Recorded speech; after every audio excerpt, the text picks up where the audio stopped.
welcome back to the Boleyn Lounge. As you can see, I've got Mick here with me, and Good Budgie evening, from Jeff. Green Street Elites has joined us as well. Hi Mick, how are you? Somebody. Hiya, Budgie. Hiya, good evening, and how are you all? Yeah, good, mate. Thank you.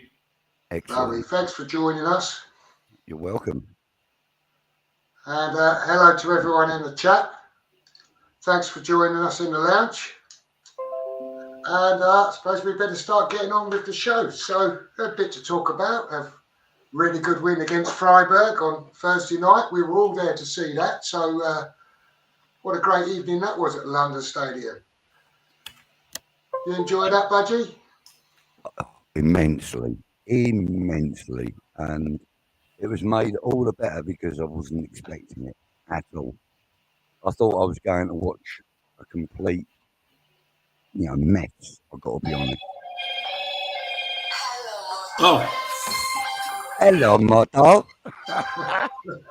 sorry, guys. It's Claire's phone.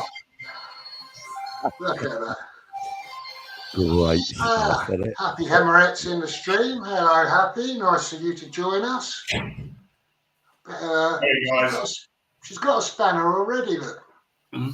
I think you've already given her the spanner then, yeah. I don't know how I did that. Neither do I, but hey, she's got the spanner. I think she's talking about Claire's ringtone there, Mick. Look. Yeah.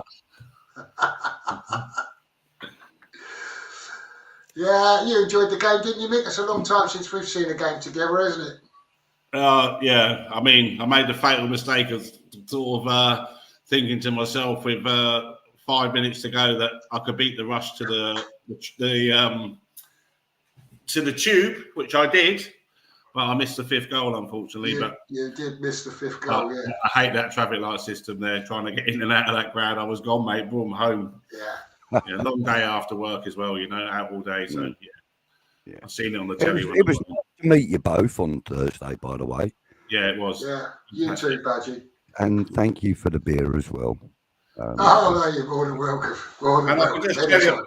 I can tell you, Budgie, you're far more handsome in real life than you are on screen. It doesn't do you any favours. Oh, you're so flattering. So I've noticed in the chat there, Happy saying that she's the spanner in my chat, not on yours. Okay, let me see if I can sort that out. You two talk between yourselves for a minute. All right, okay. Yeah, you're going to get a spanner, Happy. I'll try and fiddle about, get a Happy spanner.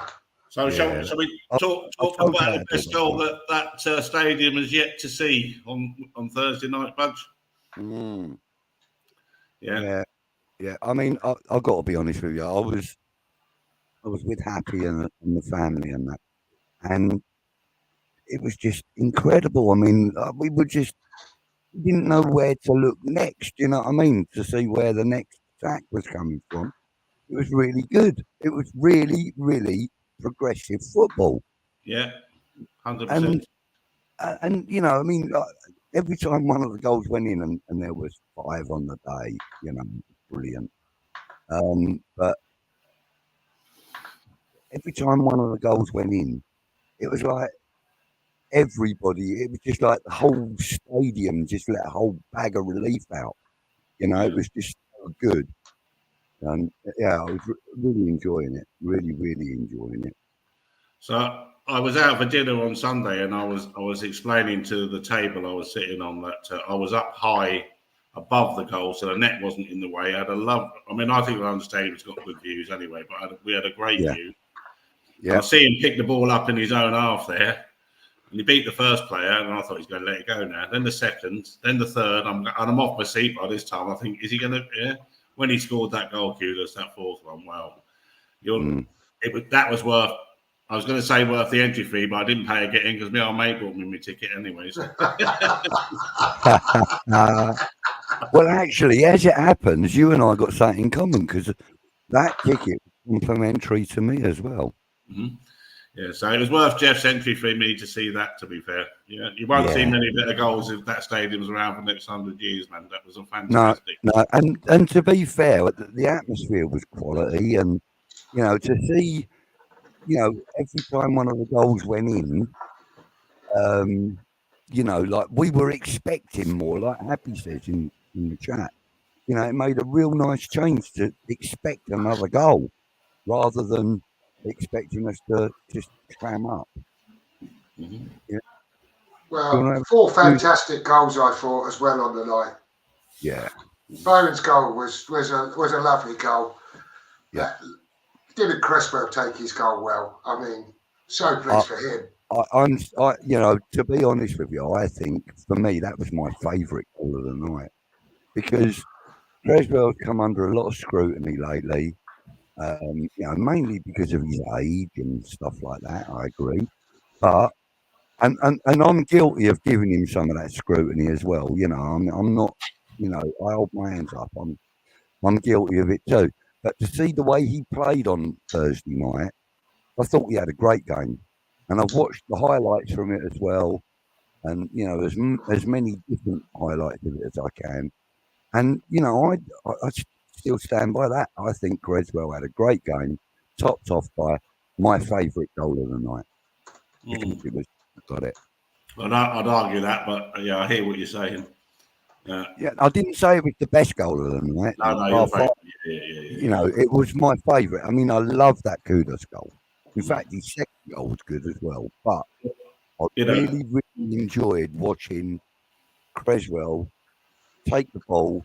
He stepped it forward, like he rolled it forward with his stud, and he lined it up and walloped it. And I thought, quality, absolute quality. The way he did it, it was very measured. You know what I mean? Very. It was. You know, it was that came from a lot of experience on the pitch. You know, the way he's an interesting one because if he's sort of back to his full fitness, I mean, I know he's slightly, but he's, you know, what's he, 34? Yeah, 33, 34, yeah, somewhere there. Well, when he's played left centre back in the 3, he's done all right, you know, and when you consider how poor our centre halves are, especially our captain, you know, there's an argument there for him to play there. He's not going to get in ahead of Emerson, but there's an argument to play there for him. He did look sharp Thursday night for sure. Yeah. Well, do you want to have a look in the chat? See who's in the chat, Jeff? Because I've just put a message in to let them know I will come to their comments, but you know, I've got to wait for Mick to stop talking. We'll do another show on the comments then, sure.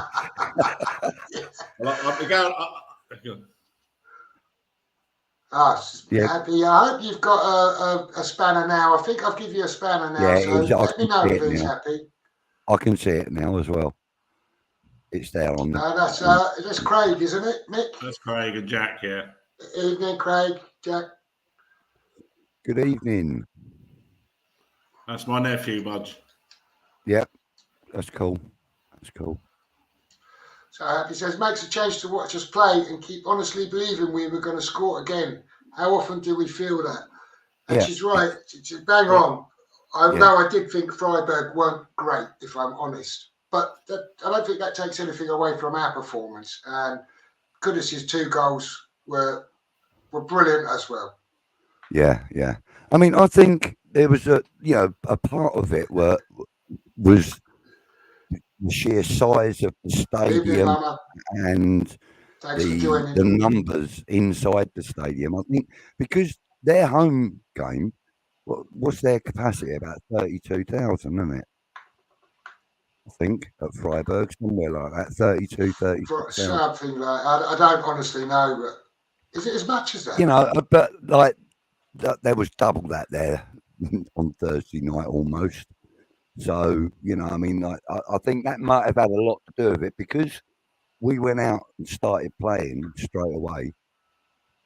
Evening, Scott. Didn't see your message. Straight away, you know. I think a big part of that was Mickey coming back, though. I agree. It was really good to see him coming back with a goal, with a decent performance.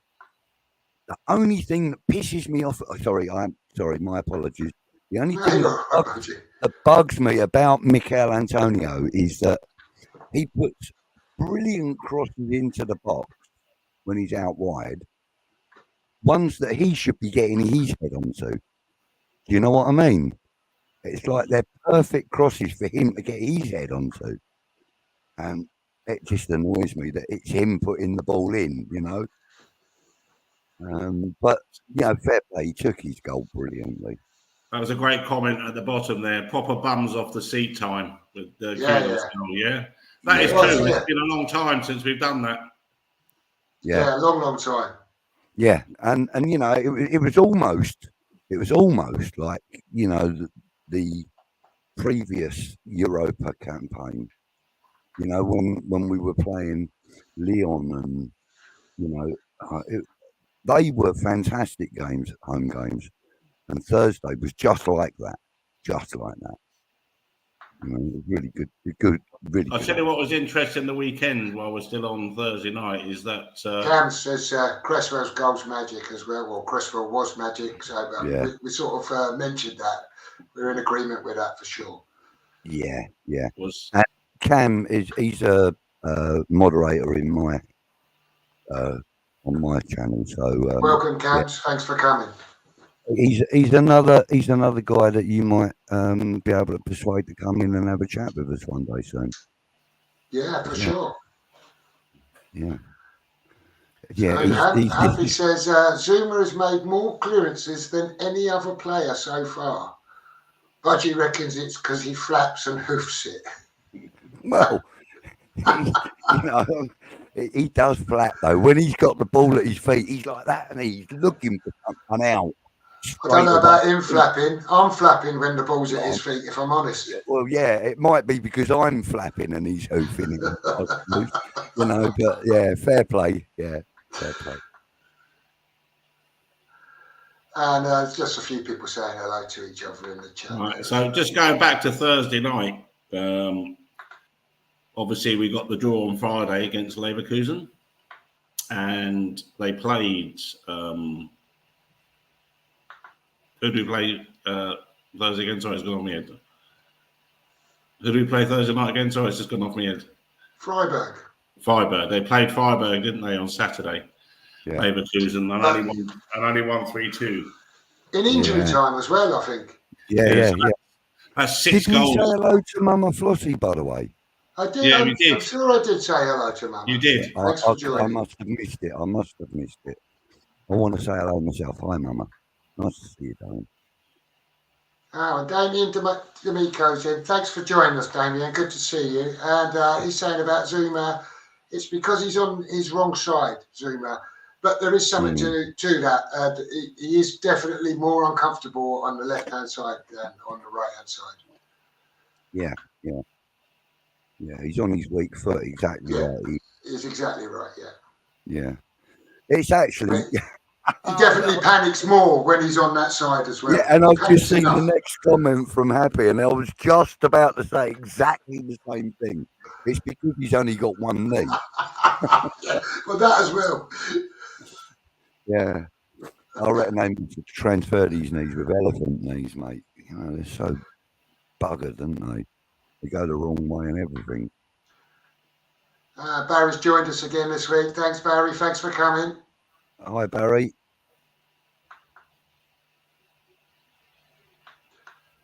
Yeah, right. So let's talk about the Villa game. Come on. The Villa game, yeah. Yeah. Well, we started pretty quick, didn't we? As you know, I missed the end of it, so I had to leave a bit early. So I've only seen match of the day stuff, which don't think does any justice to any game. Certainly not ones we're in. BBC does no justice to anything, but come on, carry on. No, well, I thought we started pretty quickly. I was quite impressed actually that we were pressing them quite as high up the field early on. I'm not sure I was expecting it. Thought he might revert back to being a little bit worried about Villa, but I thought we really took it to him early doors, and really nice goal from Antonio, diving header. We don't see too many of them these days, so I thought he did well, get on the end of that. Yeah. And Kudus's goal, I haven't seen any replays to understand why that was disallowed, but I think someone said it was another handball in the box. Do you know about that, Budgie? I think that's what that was said. Actually, there's somebody in the chat that will tell us exactly why it was, and that's Anton Baker. He has will Anton tell us joined us? exactly why it was. He's Anton from West Ham Network. Yeah, Thank you Anton, thanks for joining us. And if you know why Kudus's goal was disallowed, I haven't seen that back. So yeah, I'd love to hear the explanation for It that. was another handball claim, though. Yeah. Are we getting the answer? Oh yeah, no, it was. It came off of his shoulder. That's the disallowed goal at the start of the second half, wasn't it? Yeah. Now, I did see a replay of that on Match of the Day, and I thought it came off of his shoulder, off of his shirt sleeve here. And that's I thought the thing. that was like deemed as legal. We were under the impression that if the ball is in line with your shirt sleeve, as in, similar to mine, if the ball hits you on the shirt sleeve, it is not handball. Yeah, that's what I believe. Regardless of what position your arm's in. Because that's, people use their shoulders to bring the ball down. And yet you can't score a goal with it when you're at West Ham. It's kind of strange. Actually, kind of strange. And the last goal that was disallowed, well, I was sat on the station listening to it on the radio, and were you still in the stadium, Budgie? Were you going through the 5.5 minutes waiting to hear the explanation? Yeah, we were there for right up until, about 2 or 3 minutes after the final whistle, I suppose. The team didn't really come round and thank the crowd much. They just walked towards the tunnel. So, we didn't stay there that long. I imagine they were pretty disappointed after that. I mean, if of course you had the ball in the net 4 times and you come out with a 1-1 draw, I'm not even arguing about if the decisions are right or wrong, but you must be walking off of there really disappointed not to be coming off with 3 points, I would think. That's why it says happy to not acknowledge the fans, I think, was I mean, don't get me wrong, Souček, he turned round and gave a wave round as he was walking off, and 1 or 2 of the other players did, but most of them were focused on getting down that tunnel, which was sad to see, really, because, no, we were robbed of points.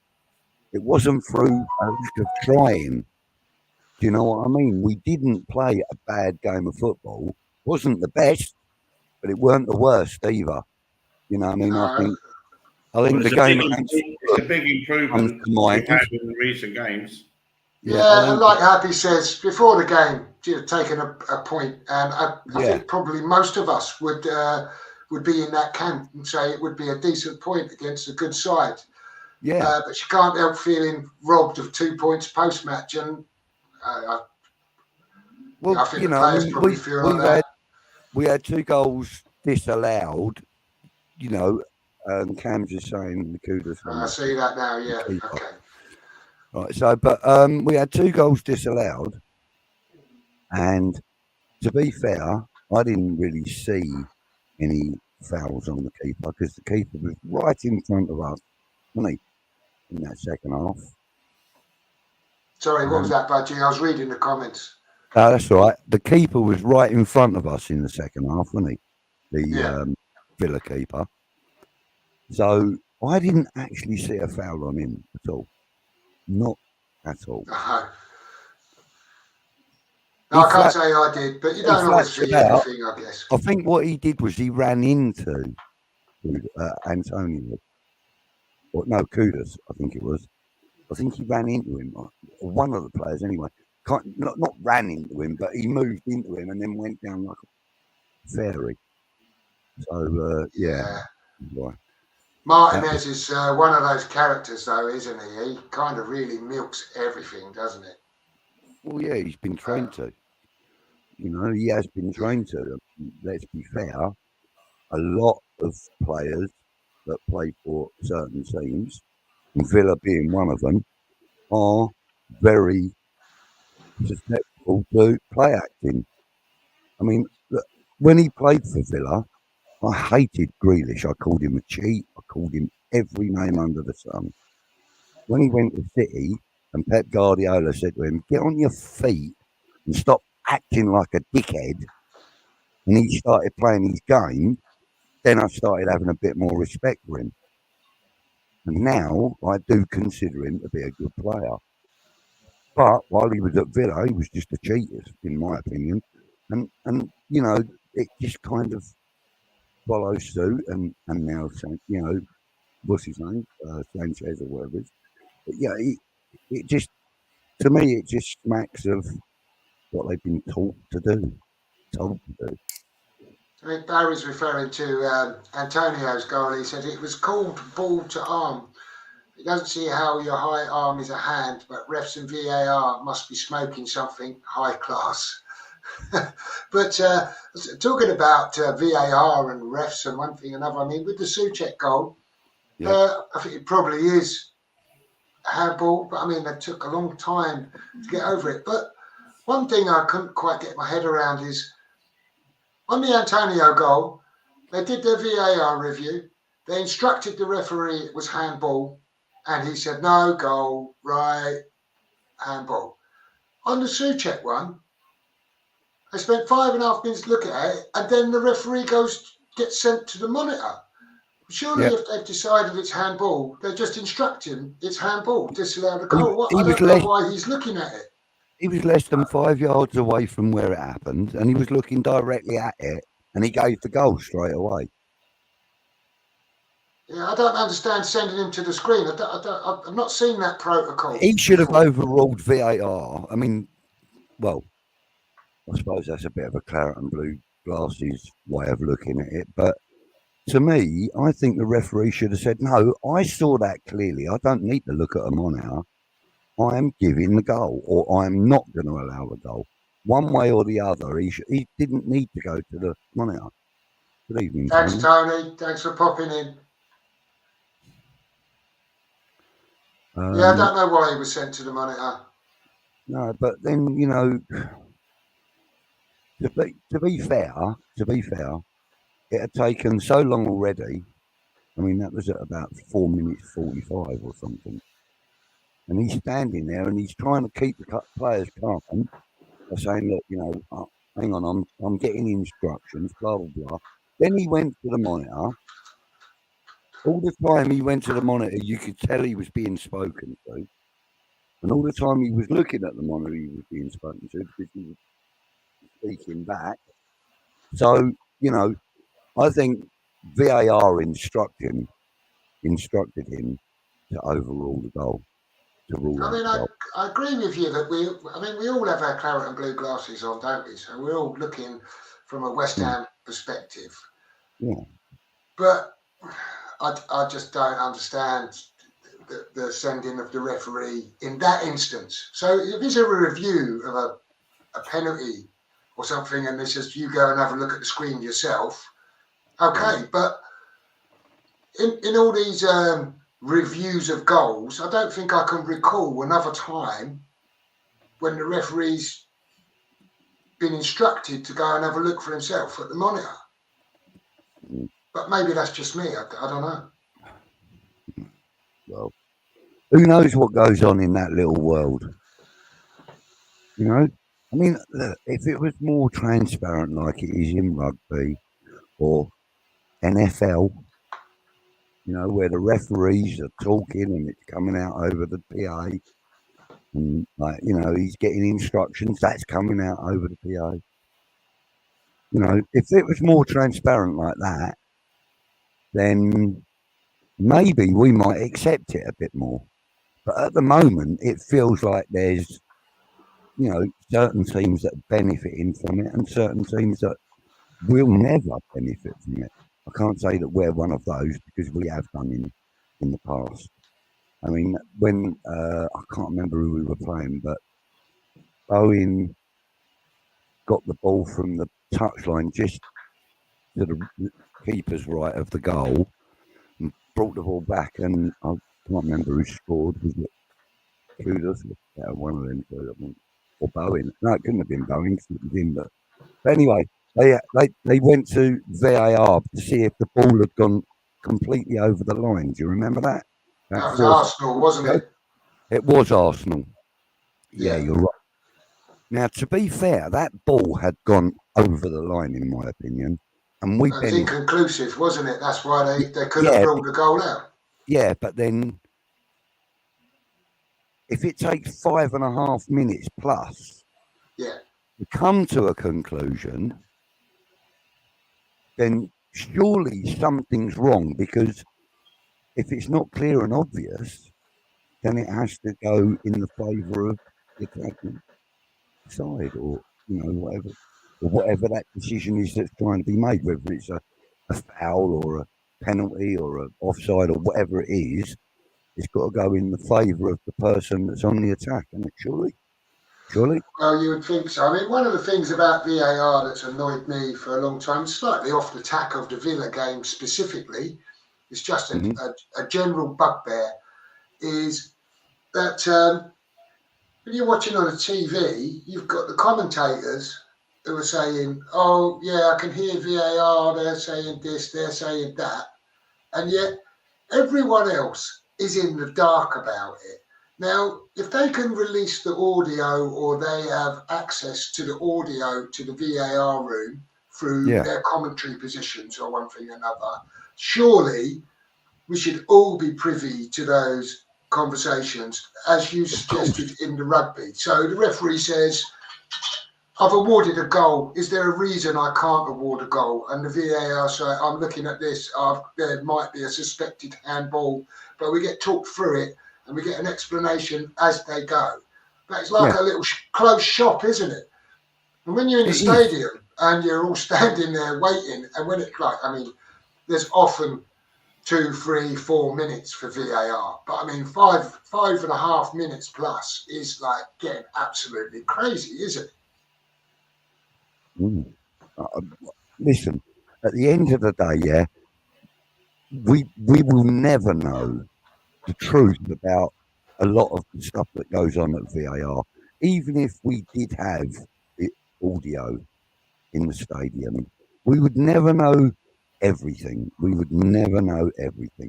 Because, to be fair, there's stuff that they ain't going to want us to know. Like, for example, I mean, I'm probably clutching at straws here a little bit, but just say, for example, there's a room full of guys that support, let's just say, for example, Stockport County, right? And it's Man United playing against, I don't know, Chelsea, for example.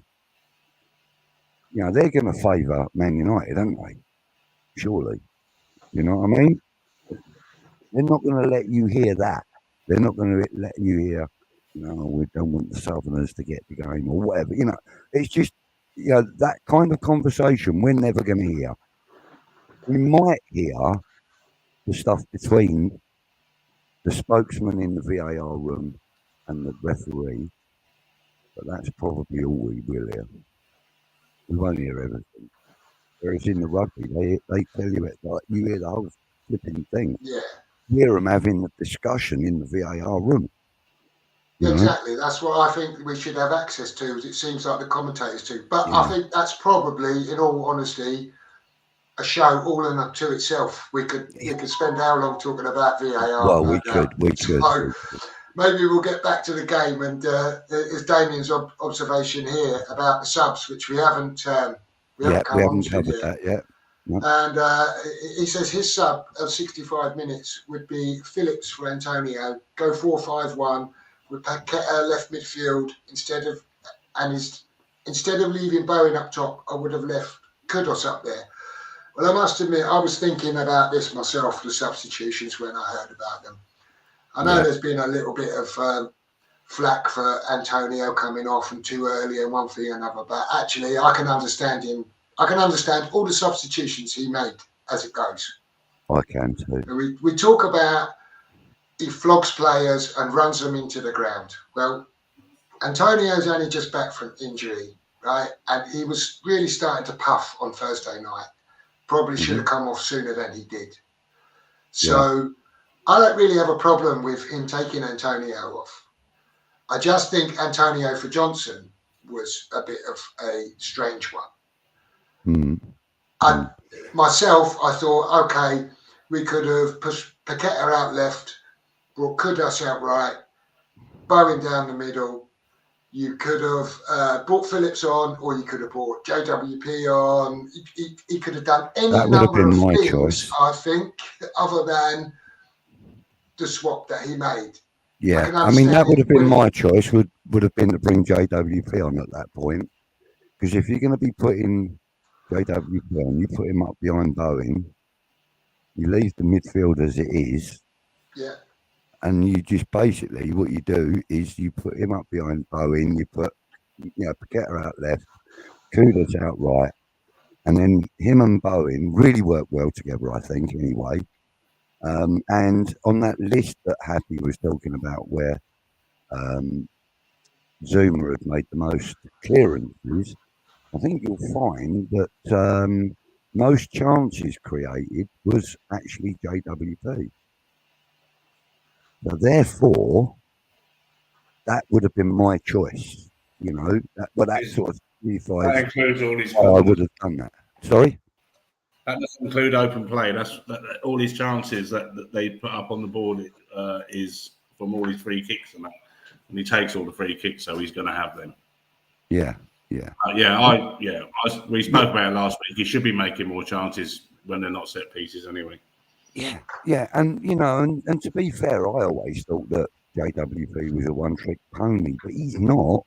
He's not. Can play. He can actually play, and I've seen one or two of his through balls and that have not always reached the target, but you can see what he's going for, and it's just Paqueta seems to pull it off a little bit more often. Evening, Colin. Thanks for joining us. What happened to our forgotten hero at 65 minutes after getting the equaliser the other week and hitting the bar and everyone disallowed? Not even seen. Absolutely. There's a case for Ings could have come. I'm saying there's any number of things he could have done, and of all the things that he could have done, and however he could have mixed it up, Antonio for Johnson really seemed a strange one. I can understand him changing Antonio.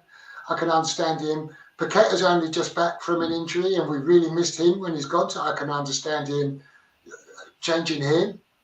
And Emerson, much the same, just back from injury. If you think he's don't want to give him the full 90 minutes, I understand. But the way he's set up from those changes, it's why people get on his back, isn't it? Well, I say the Ings thing was a strange one. If you're taking off a centre forward and you're playing well, and you just switch up that centre forward where you've got two wide players filling crosses into the box, then I don't understand why Ings didn't come on for him. I don't know what it is with him and Ings. I'm not saying Ings is a world beater, but he worked hard in his last game to make a show. And he's also played for Aston Villa as well. Mm-hmm. There's a good chance they've got his measure. So, maybe that might have gone through his mind. I don't know. I don't know. I just don't think the changes he made would have. I mean, they went wrong, weren't they? He didn't lose the game. He should have won the games. You can't say they were wrong, but he does leave you with strange thoughts. Yeah. I watched Stell's show last night on YouTube. The West Ham Voice, and he does a weekly on Monday, and he spoke about Ben Johnson being brought on and Antonio going off, and he made quite a valid point that Ben Johnson's quite a player that can be used anywhere. He's quite a utilitarian player, so he kind of felt that if Johnson had been stuck, sort of centre midfield, that he would help with the defence as well. Well, not centre midfield, but right midfield. He would help in defence as well. So, I mean, he kind of made a reasonable argument for bringing on Ben Johnson to some degree. Not that I fully agreed with it all, but, there is that argument out there, as it were. But I think that, as you said, bringing off Paqueta was probably the right thing to do. Let's not overtax him. Let's not have him injured, again. Has he got international duty, do you know? Well, he did have previously had meetings with the Brazil manager, didn't he? And he was rumoured to be welcomed back into the fold, where he's been left out because of this betting scandal and one thing or another. So Right. I don't know if he's been named in the squad or not. I'm But pretty sure he's been certainly called up. I'm pretty sure he's been called up. Yeah, there were whispers that he was going to Okay. be brought back in. All right. Okay. So he's not going to be able to rest up much then anyway. So we're likely to get an injured Paqueta back. What do you do? You know, Happy's asking, when was the last time? Happy's asking, when was the last time a side got 3 disallowed goals in one match? God I don't know. When was it? Certainly don't know the last time West Ham had 3 disallowed goals in a match. No. And just previously, I must touch on Barry's comment because he's absolutely right. Emi Martinez is the biggest drama queen in the Prem. Look how he taunted players after the World Cup. Yeah. Yeah, he did, didn't he? Evening, Steve Spraggs. Thanks for joining us. Good evening, Steve. Runs a really good Facebook page, Steve does. West Ham United Nostalgia page, it's called. So if you're on Facebook, anybody, click to join. It's a good page. None of the modern stuff on it, just the nostalgic stuff. I love it. I'm actually a moderator on there as well, or admin or whatever now. Thank you for that, Steve, by the way. But yeah, good page. Yeah, that's true. That goal from Ben Rama against De Gea was shocking. How he thought he could take a shot from 35 yards was beyond me. He's all right with a dead ball, but you know, and Ben Rama was all right on a dead ball situation at getting power into it. But while he's on the move, he can't get power into a shot. That's interesting. Tony from Early Doors here says Premier League are looking to question the PGMOL over the 5.5 minutes. I didn't actually know that. So it'd be interesting to see what the outcome is, because regardless of whether they get the right decision, wrong decision, 5.5 minutes to get to a decision seems like it's not going to change the result of the game anyway, whether they do. Certainly not, but even going forwards, it don't matter what your team is. You don't want to be waiting 5.5 minutes for them to make their mind up over something. I just checked Paqueta. He's definitely in the squad. Okay. Thank you, Mike. Oh, Mick, sorry. Happy says... I get called all sorts, Budgie, don't worry. Yes, mate. Happy says, let's be fair though, had we have continued to play like the first half, those shite VAR decisions wouldn't have mattered as much because we'd have been on top. We were flagging in the second half. I must admit, I did left early, as you know, but certainly Antonio's goal got disallowed and the game almost seemed to change after that. Yeah, the whole... It was swinging then. Yeah, the whole pace of the game seemed to die off, didn't it? Yeah. You know, but and then it just started picking up a bit. Situations where you're going 2-0 up and going to go a point behind United looking for Europa League, and they think, oh, we've done it, now we haven't, we must hang on to this point. There's a mental fatigue gets in there, and it's hard. Yeah, but he did that at 65 minutes though. Yeah, I know, but it's still it's high pressure stakes. Yeah, actually, thinking they were 2-0 up and then not. It becomes just a little bit mentally. The difference between 2-0 up wasn't 65 minutes. We were like 47, 48 minutes. That goal got disallowed, and from the moment that goal got disallowed, the game started changing. Then. Yeah, it did. And it makes you more tense. Really good comment on the day. I think it was probably near to the end of the game when we knew we were going to get the 1-1 draw.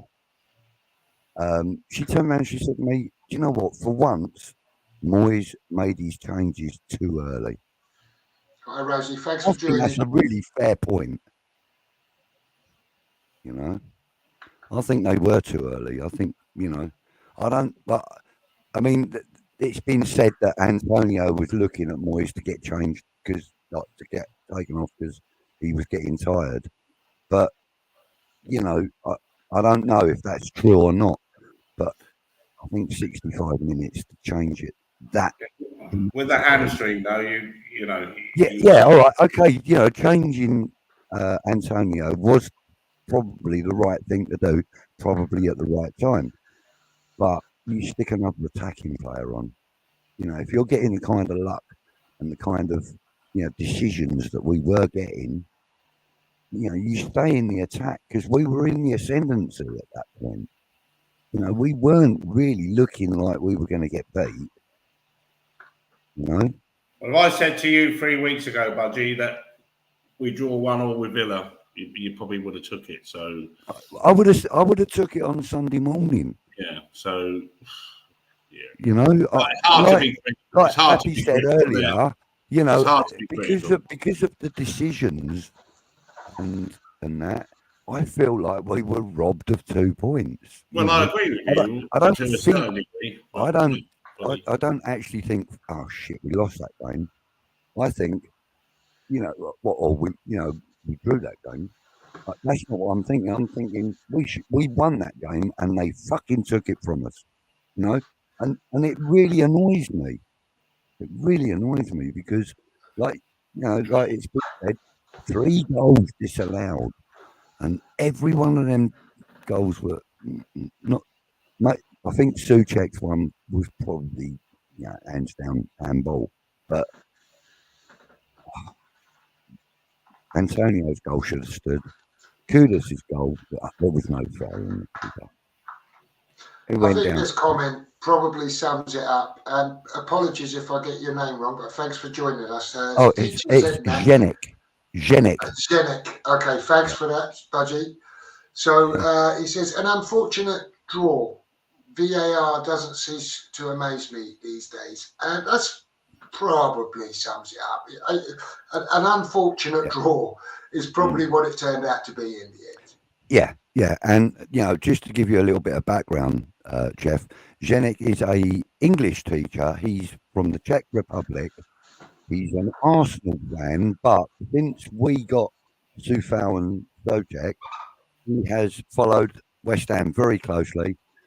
We became friends, through, the chatting on a live show. And, I've been on a few of his streams and he's been on a couple of mine. And, but he is quite a passionate football fan. He may follow Arsenal, but he is a football fan first and foremost. He's actually living in Thailand at the moment.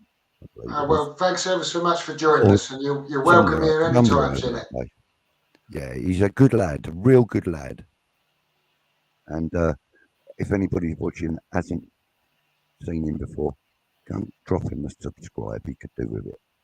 Rosie says she just wanted to drop by and show some support. So hi, Rosie. Thank you, thanks, darling. Rosie. Thanks for coming in, and your support's appreciated. Very well, thank you. Closet fan. I think she might have even been talking to Happy, but either way, thanks for popping in, Rosie. And it looks like there's just a bit of conversation going on amongst each other here. Yeah. So,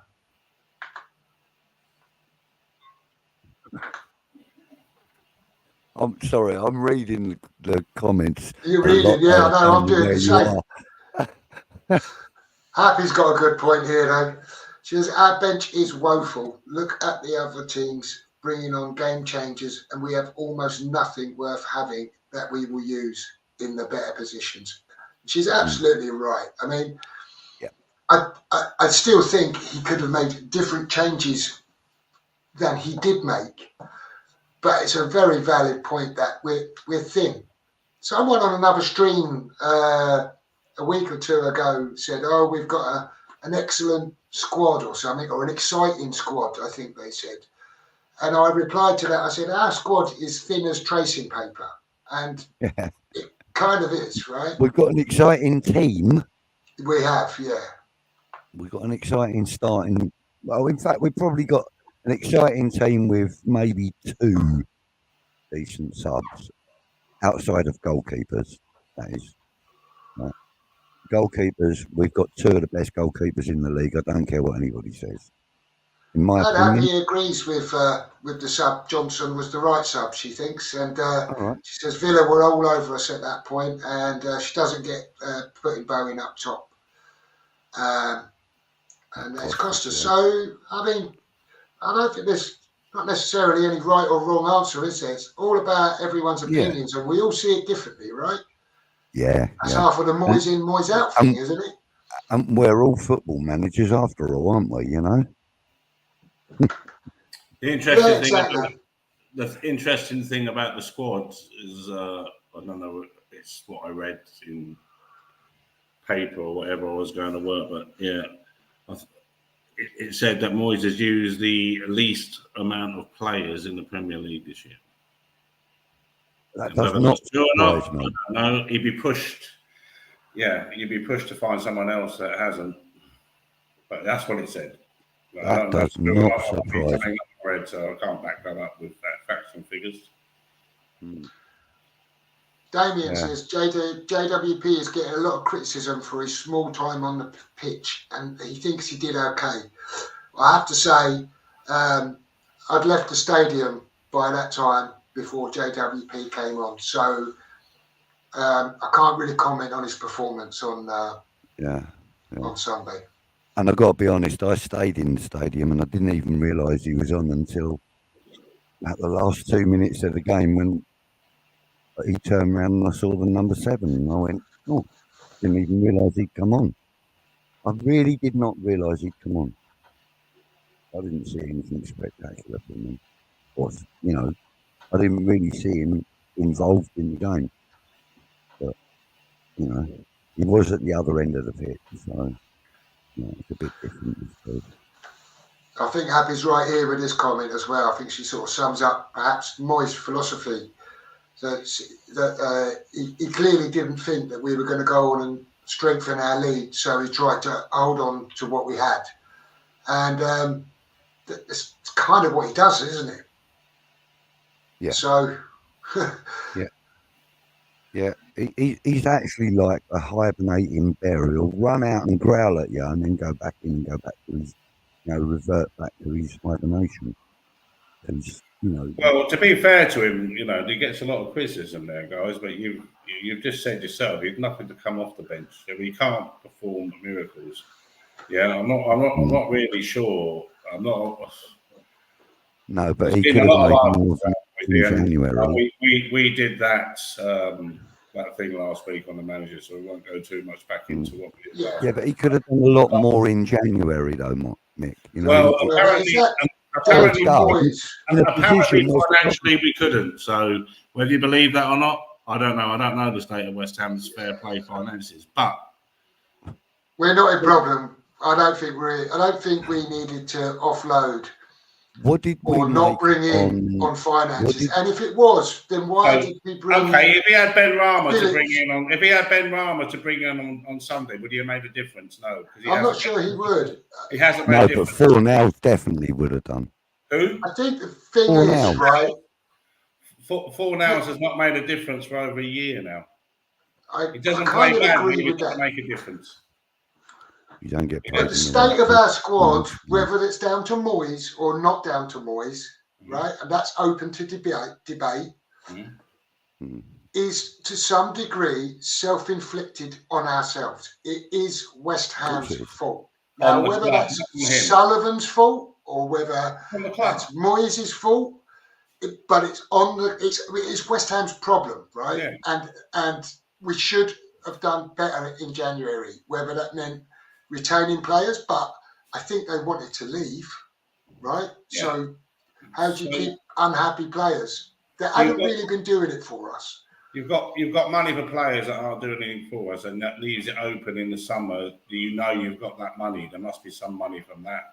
There must be a release of wages from that. So things aren't built overnight, but can't really criticise Moyes too much on substitutes, particularly because as you just said it 2 minutes ago. What's the bench? What is the bench? You know, so no matter what he does in a game, people will all have a different opinion. I said opinion on Ings, but that was only my own opinion. But really, Ings has not set the world alight apart from that game where he played well against Sheffield United. Ings isn't a solo striker, though, is he? Pardon? Ings isn't a solo striker, though, is he? No, but you could have played him. If you talk about a number 10, you could have put him there. You could have played him behind like he did at Burnley, right? Yeah. And then he comes effective. Yeah, definitely. And then you could have put Ward-Prowse on the right, maybe, if you wanted a more forward-thinking player than Johnson. Yeah, there's lots of options. Yeah, that would have been my choice, like I said earlier.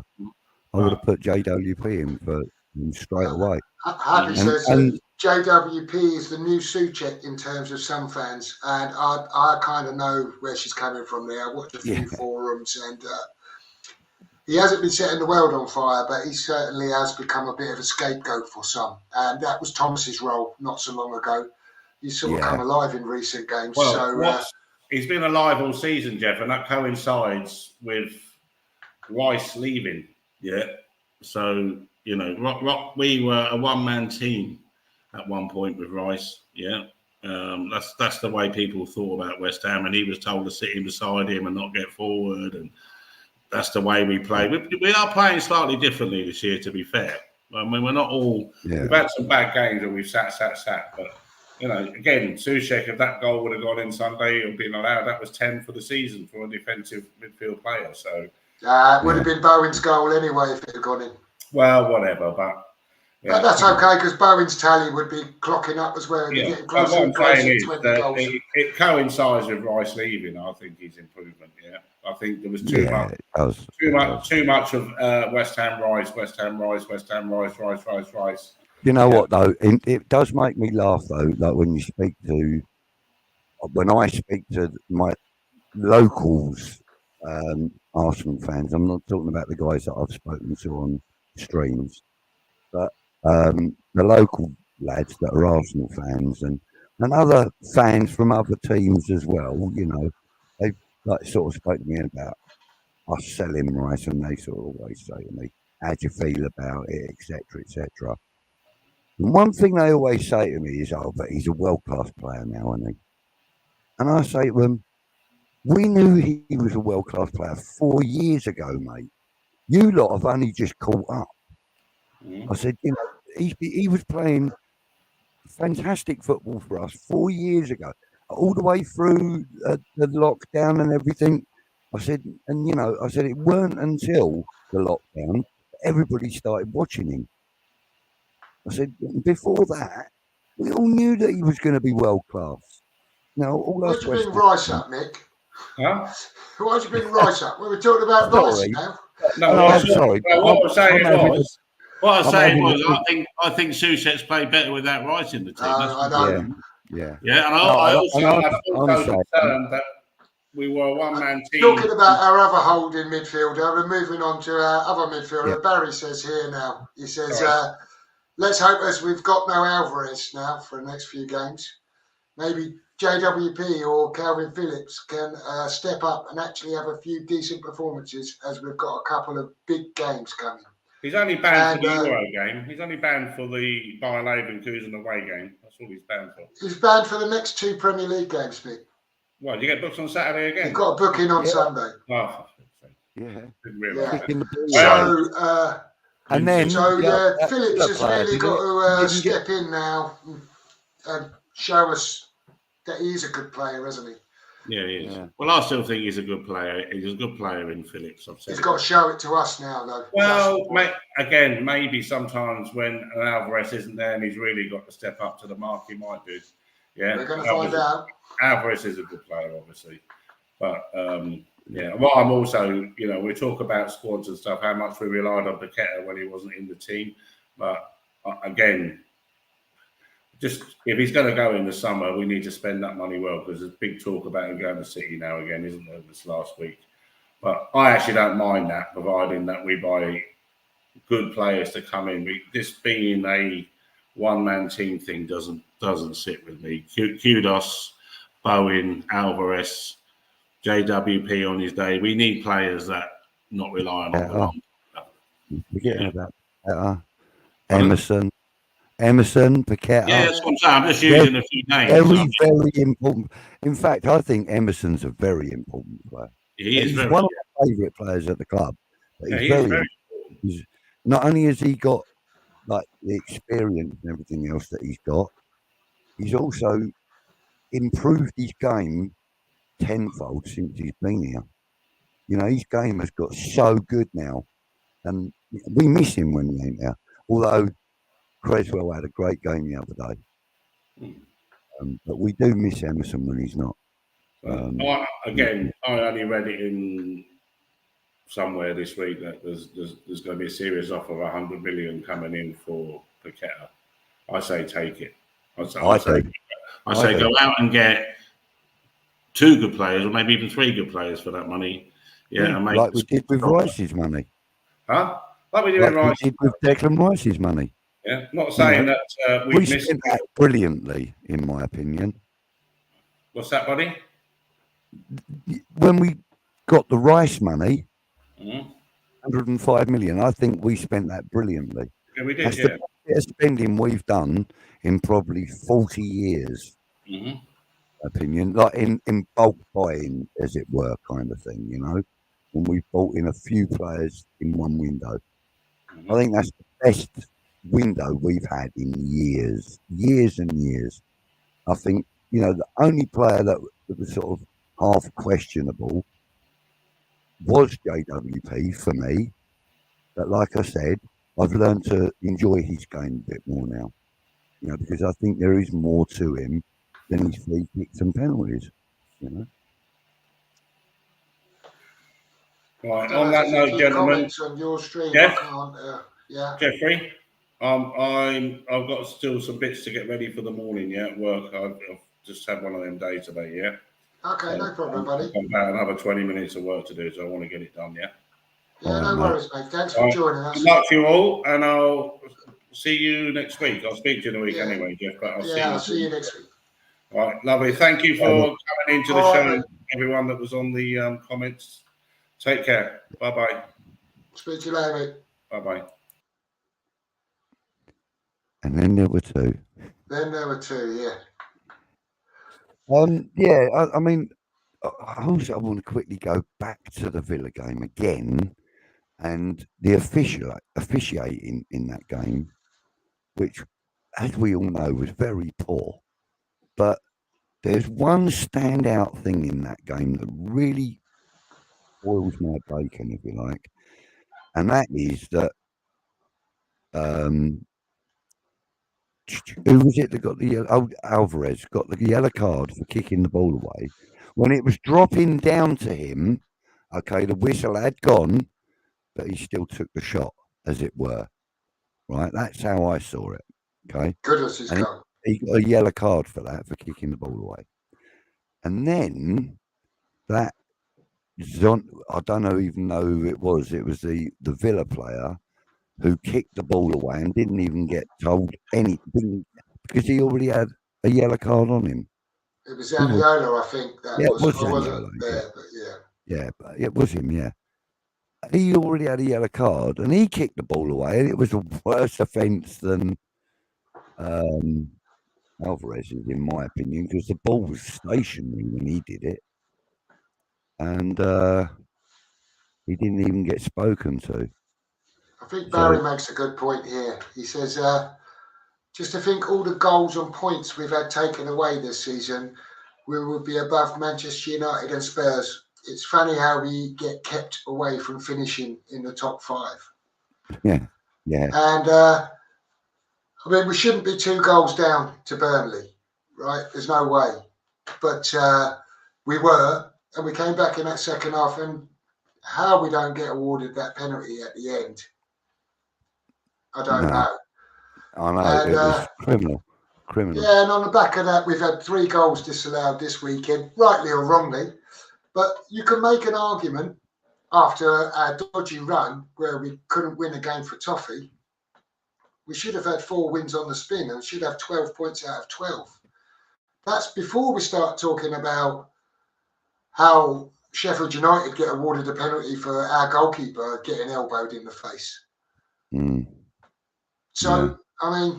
I mean, we got away with one perhaps at Arsenal you touched on there, but I think we've definitely lost more points than we've gained through VAR and refereeing. Most certainly. And, you know, it just goes to show you, like you said, it's almost like, come on, we cannot let them finish in the top 5. Do you know what I mean? It sort of almost feels like it's personal. Thanks, Happy. Yes, indeed. In fact, Jeff, I haven't got long left in me, mate. I've got to be honest with you. No problem, Budgie. Thanks for coming, mate. It's all good. It's all good. Well, you know, I'll help you finish up the show if you want to. I'll skip through these comments, make sure we get through them all, and then we'll call it a night. No problem at all. Yeah, mate. Cool. So Barry saying, "Oh no, not that it is. We're little old West Ham. We have to be grateful to be where we are. What do we have to moan about?" And well, that could fit lots of caps, couldn't it? If you listen to Talk Sport, any of the pundits, anything else, it's a bit of a theme. I've kind of stopped listening to Talk Sport, and I haven't partaken with any of the BBC stuff in probably 7 years. And as Happy says, just on that note, says reminds Barry that not to forget to be careful what he wishes for. Yeah. He means he's a closet West Ham fan. Yeah, I get that. Yeah, he's a good lad. Oh, it's in Vietnam. Sorry, not Thailand, Vietnam. My bad, mate. I should know. Oh, thank you very much.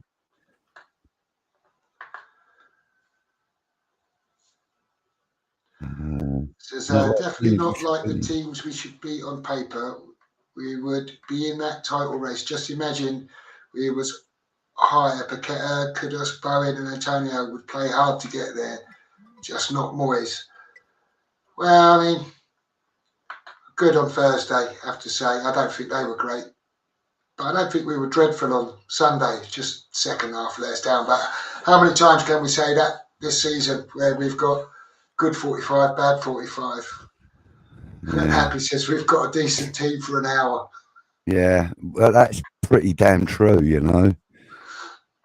Some can last 60 minutes. Yeah, exactly right, Barry. You know, God almighty. And Barry says he doesn't think he's ever seen Moyes use all 5 subs. He's probably not far off there. Not in a competitive game. Not in a competitive game, no. But I've seen him use them all. In fact, he used 7, I think it was, out of the 8 he was allowed to in a pre-season friendly. Happy didn't realise JWP was on either, Budgie, so you're not alone. No, she's saying, she's like questioning me. I didn't realise. Well, to be honest with you, Happy, it was your auntie that told me he was on, and I went, "Oh, really? Where?" And she went, "Up there," and I went, "Really?" And then he turned around, and I went, "Oh, okay." Next potential angle. Thanks for joining us. Good evening. Barry says Bowen, Paqueta, and Kudus are a dangerous front three, and Antonio, that's strong. They all need to rotate, keep it tight. We will see how they break teams down. He's not wrong there. That is a pretty intimidating front 3/4 if it's all firing. And considering now that Bowen's had some central experience as the striker, now that he's had that, there's, you know, it can flow more, you know, like, because you got Paqueta out. Paqueta out on the left, which is what he chooses to do rather than put Kudus there. And Kudus has been there last couple of games. Oh yeah, yes he has, doesn't he? Yeah. So you're right. So you would have Paqueta in the 10, you'd have Kudus out on the left, you'd have Bowen out on the right, And to be fair, they can all mix and match and flow, and because Bowen, he's got a left foot, so there's no harm in him being out on the left. I've seen him out there in games, when he can hook the ball in and stuff like that. So, that is quite a dangerous mixture when you've got players like Kudus who can explode from halfway in his own half and score, which has been quoted by TalkSport and TNT Sport and Sky Sports as the goal of the tournament so far.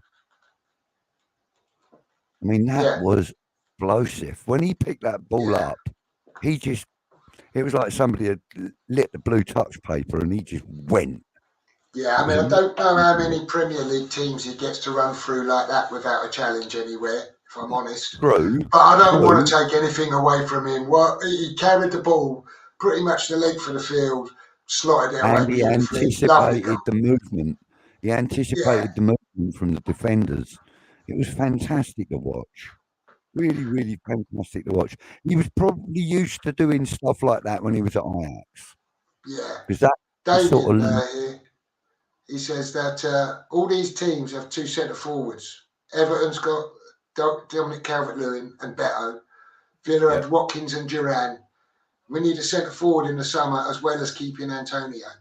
I mean, we absolutely do, because if you say they've all got we've got two strikers, if you like. We've got Antonio and Ings, but it's not really the answer. We definitely need Antonio needs to be playing second string. Ings probably needs to move on, and we need a proper someone to lead the line in Antonio's place.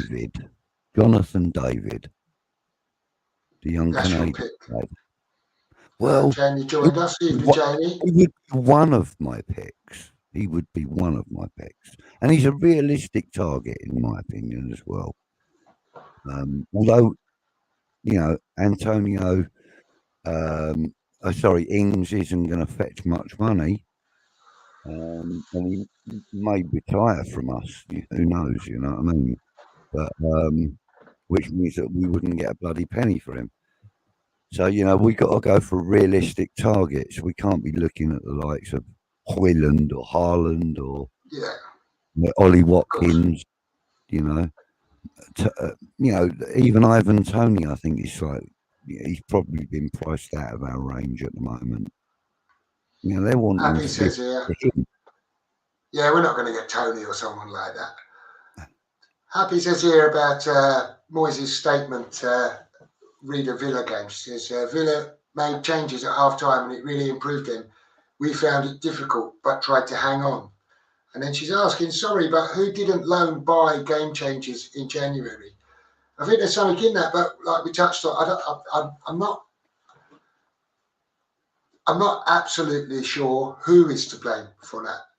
I guess Moyes is somewhat culpable, but I actually think the board are really culpable in this, because if you look through January's, right, we hardly ever sign anyone who very much business in January at all. And there's been a couple of times we've been in really good positions and we've been crying out saying, make a couple of signings in January and we can really push on and make this a really successful season. And guess what?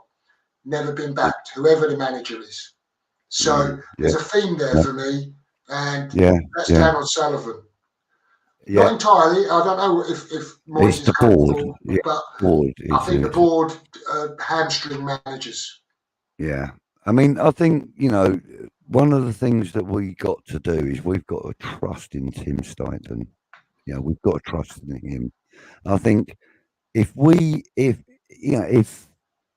the club approached him and said to him, right, go and get us two decent strikers for the summer, I'll guarantee you now, we'll probably spend maximum of about 40 mil on each. And they'll come from real decent pedigree. And, they'll be I didn't really know much about Kudus before we were linked with him. Yeah, I didn't know anything about him, if I'm honest. Didn't know much about him at all. I knew about Alvarez, that I did know about. But I didn't know anything about Kudos, really, to be fair. And that surprises me a little bit as well, because my brother-in-law is Ghanaian, and he tells me all about the Ghanaian players. He hadn't really spoken about him, so we got to trust in Tim. That's what we've got to do. Yeah. You know, Ian he's got to says be here, given a shopping list. He's got to be given a shopping list with like a figure next to every item. He needs to go out and get them. Ian says I am. here, But go soon, Jeff, because I'm really yeah, starting to, mate. no problem. Ian says he All right. feels sorry for JWP. He's a decent player, and he's basically been moist and a victim of the system. But I agree, he started the season well, and he's been popping up on the left and everywhere. Budgie, if you're tired, mate, you need to shoot off. I'm going to have to go, buddy. No Yeah, problem, buddy. Do that, All and right. I'll finish up these comments in the chat here, and Okay. and I'll speak to you in the week, mate. Yes, definitely. I'll chat to you Thanks soon. ever so much for joining me. No problem at all. And thanks to everybody in the chat. Happy you are now a spanner here as well. So congratulations for you on that. And thanks to everybody that came in from both channels, mine and obviously this one, Bowling Lounge. Brilliant stuff. Don't forget to subscribe, like the stream, hit the bell notifications, all that good stuff. Thank you, Jeff. Appreciate it, mate. I'll talk to you real No worries, soon. you're welcome anytime. Thanks, guys. Oh, and I just noticed that Wally World's in the house. Wally, take care, buddy. I will speak to you soon. Take care, everybody. Good night. Cheers, Budgie. Thanks, mate. And that's it. I'm on my own. I'm flying solo, guys. So I'll just nip through your comments. I don't want to leave anyone out. Barry says, I personally think we should have blooded Mabama into the first team and play him at the worse of teams to get him time and form. By now, he would have been a half-decent replacement striker. No time, though. Well, I mean, I just have not seen enough of him, Barry, to make a judgment at Premier League level. I know he's been sort of doing well in the under-23s and scoring plenty of goals. What we have seen of him in the first team, he hasn't set the world on fire. But that said, he's had very limited opportunities and minutes, so it's probably not fair to judge him on what we have seen of him so far. And now we don't know if he's going to sign a new contract and be here next season. So it might be one we missed out on. But if he moves on, goes elsewhere, we'll find out if it's one that's going to bite us or one that just perhaps ain't good enough. We'll see with that.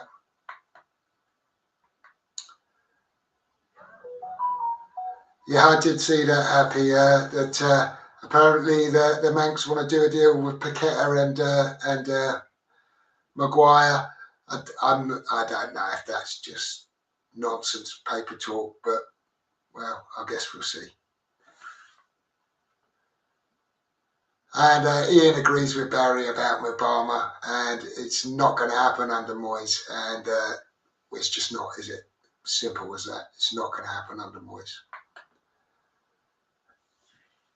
And Barry makes his feelings clear on Man United with Maguire.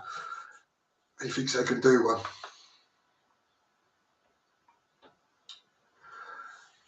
Jamie says, Rice is contributing a lot more goals for Arsenal. He's got a different role. He is.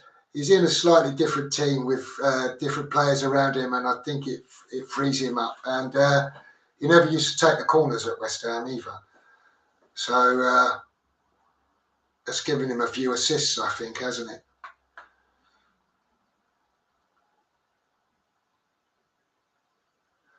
Yeah, and Happy says JWP has created 56 big chances this season. He isn't shy, but should never be put on the left wing again. And I absolutely agree with that. I mean, the worst place for JWP to pop up is down that left side. He's got no choice but to turn back. His left foot is absolute rubbish. He needs to be on the right-hand side. He can whip them balls with his right foot. He'd be much more effective. But I don't know. I think that experiment must be over, surely. And Happy's just reminding Jamie that Rice also poops his pants.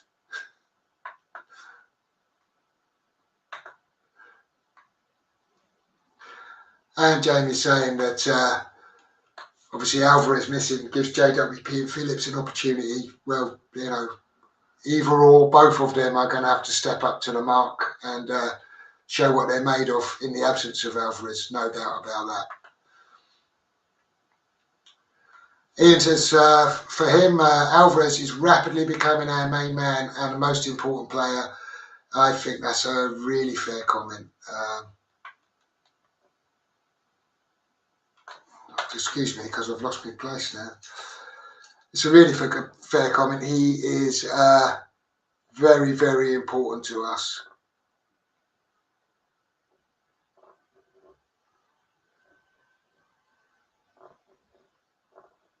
There we are. Sorry about that, guys. And Happy's just saying that he's suspended for Newcastle and Tottenham. Alvarez, that is. Very poor for him to have got booked again. He knows how key he is, but he's a hothead. He is a bit of a hothead. And Jamie saying that be a high price tag on Lucas. Well, he's got an 85 million release clause, I think. So unless there becomes a bidding war, I guess it's going to be 85 million. Oh, and Happy's just said that in the chat as well. Emerson's king of UEFA.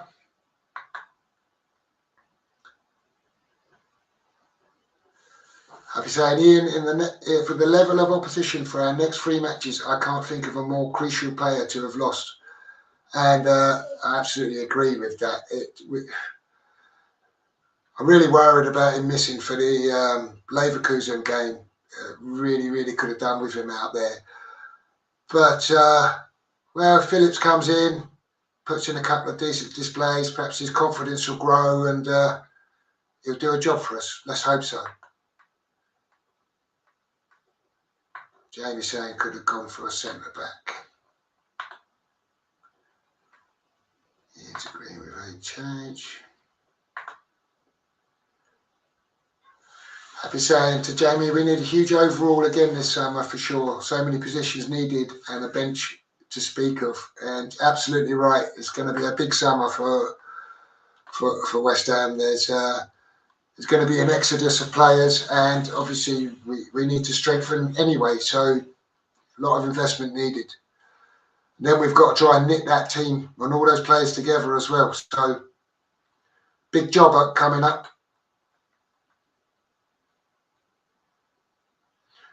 And I didn't notice that. I wasn't in the ground actually when that happened, Cams, but Zanilio shushed his own fans when he scored. That's good. And Happy Hamlet says she can't stand that Zanilio. Inconsistencies again. He didn't get a bookie for kicking the ball away like we did 5 minutes previous. And yeah, there's a lot of contention about that. Just poor refereeing here. Goals that are not given are not goals. Okay, fair enough. And Happy saying not all of the decisions are correct. I don't think she means especially in this game. I just think she means overall. And Wally's here. Hi, Wally. Thanks for joining us.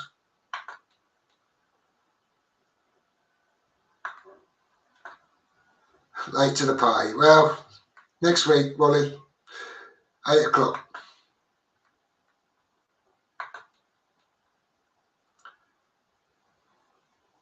West Ham is Barry's second missus. Love her more than anything, but my missus comes first. Just not on match days. Well, we can all associate with that, Barry.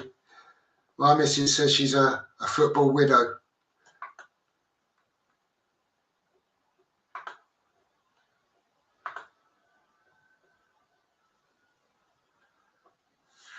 Just Happy says, we just wish we had a top lone striker and could keep Bowen on the right, if there is such a thing. Well, there are such things, Happy, but if they're established, they tend to be very, very expensive. And Jamie says, we need a regen Andy Carroll. Yeah, I'm not sure about that. Not regen anyway. Someone in his mould, maybe. Goal of the tournament so far. Must be talking about Kudus, Jamie. And what it's saying, Kudus has a great turn of pace. Second fastest hammer he's seen.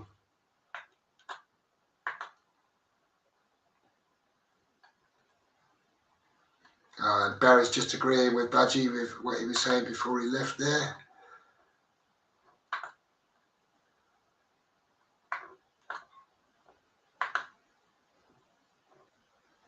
Good night, Zednek, if you're going.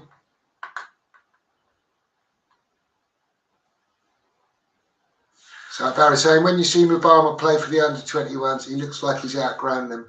I haven't seen a lot of him. Certainly haven't seen any of him in the youth. And just the bits and bobs we've seen in the Premier League, which is very, very limited. So really hard for me to make a judgment on him, Barry.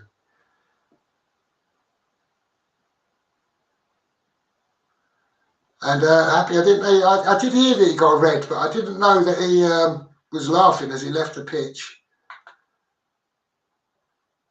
And yeah, Budgie, if you're still there, good night, mate. Hope you feel well. I'll speak to you tomorrow.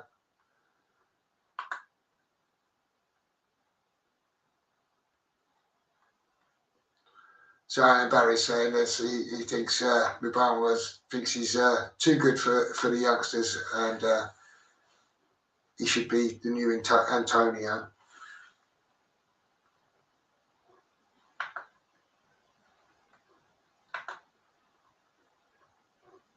Oh, and Budgie asking second to who for the fastest hammer.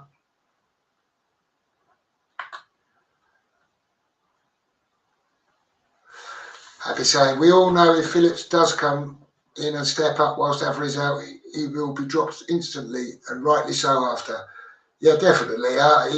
He can come in and do well for us, and I really hope that he does. But he's not taking Alvarez's shirt. No way. Man's a beast. And Ian says he agrees with Budgie on Stuyton. We must give him free rein to overhaul the squad, let him put his stamp on the club and trust him.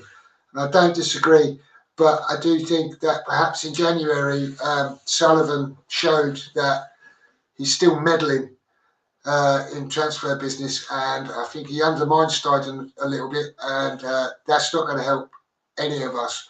Whether Moyes is a manager or someone else is a manager, if we've got Sullivan messing around in the background, interfering in things that he's appointed people to take care of, that are apparently very good at their jobs, he should just leave them to get on with it. And I definitely look shorter on screen than in real life. Yeah, but it's this low chair, Happy. James has joined us. Thanks for joining, James.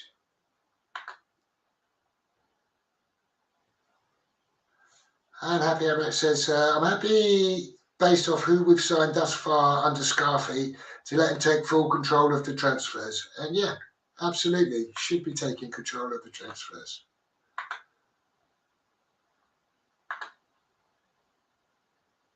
And okay, Ian, thank you. And guys and girls, I'm here on my own now, and I'm not nearly as comfortable chatting away on my own than I am having company on screen. So I'm going to thank you all for joining me. I hope you'll join us again next week and over the coming weeks. I hope you've enjoyed the show. If you haven't subscribed to the channel, please take the time to subscribe and like the video. Thanks to all of you for coming. And please, if you're not subscribed to Tony at Early Doors TV, pop over, give him a like and a subscribe. And also Budgie at Green Street Elites. And yeah, thanks again all for coming. I hope you've enjoyed the show. And Excellent, thank you. Glad you enjoyed it. Nice one, thanks Barry. And I'll just sort my outro out and I'll leave it there. Thanks everyone, good night, and hopefully I'll see you all again soon.